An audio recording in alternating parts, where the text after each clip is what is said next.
everybody, welcome back. This is another craft activity from the Polk County Public Libraries. My name is Amelia and today we are going to be making our own hand sanitizer. So this is an example of some hand sanitizer that I made. I reused the Germex bottle, so this is not from the store. This is the real deal of what we're going to make today. Before we get started, I just want to give a little plug for our Facebook Live Trivia event. It's going to be next Friday, April 17th, and you and some friends, if you want to practice social distancing and call each other and create a team, are going to play trivia with us. Our categories are themed around colors, and there is a prize. So the winners will receive a $20 gift card to a local restaurant when the library opens back up. But check out our Facebook event page for trivia. So that's going to be a lot of fun.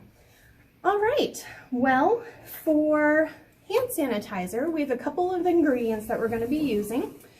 We have aloe vera gel, and this is just from Dollar General. You may already have this left over from like last summer when you went to the pool and got sunburned.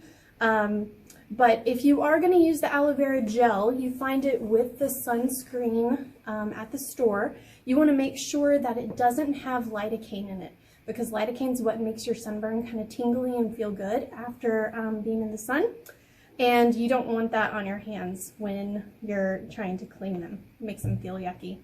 So we're going to be using aloe vera gel and alcohol, rubbing alcohol that's 91% or above. I've heard that you can use 70% or above, but for today we're going to use 91 because that sounds really, really safe and like it's going to kill a lot of germs.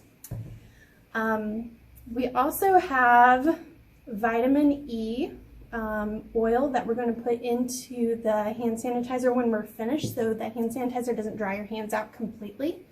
I have a bowl that we're going to use, a funnel, our measuring cups. These are both 1 cup each, so I'm going to use one for the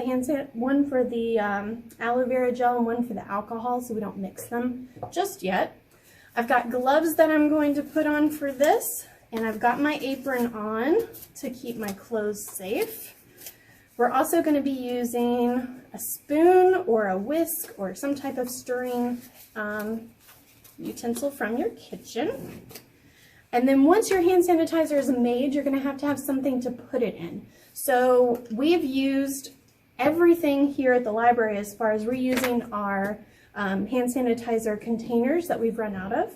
And if you're at home and you're washing your hands a lot like you're supposed to be, you should be emptying your soap containers in your bathroom and kitchen so you can reuse those and fill them up. Or if you have any of these travel bottles at home, if you went on a vacation recently, or if you've had them for another craft project, those are great too, and they give you the option to have a personal hand sanitizer on hand. So we're going to get started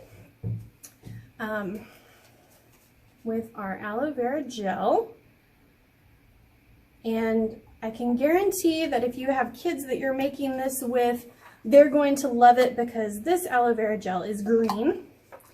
It comes in all kinds of colors, blue, green, clear, but green is kind of fun, and it looks like the Nickelodeon slime from the 90s. All right, so for this mixture, you're going to be using a 2-to-1 ratio, so 2 cups of alcohol for 1 cup of aloe vera gel. You want to make sure you get it all scooped out and into your container. I'm going to set that to the side.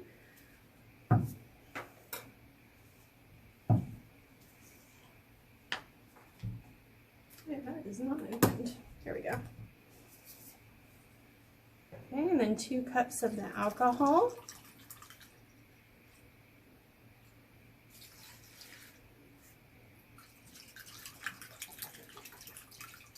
And it's going everywhere, so make sure you have a tablecloth down and you wear your gloves and apron.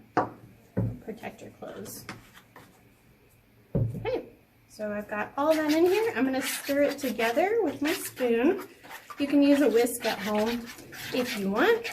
When it gets stirred together, It may look like it's too liquidy, and that's okay. That's what it's supposed to look like. You're supposed to let this sit 48 to 72 hours before using it. So you can put a lid on this, or you can leave it open. It does smell very strong, so you probably want to put a lid on it. With the bulk size that I made at home, I went ahead and I put it straight into the container.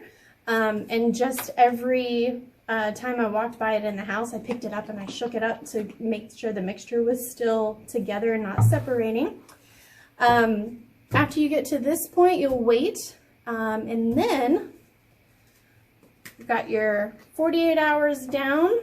You'll use your funnel and put it in the top of your travel container for your personal hand sanitizer, or use your funnel and put it in your recycled soap container from your kitchen or your bathroom.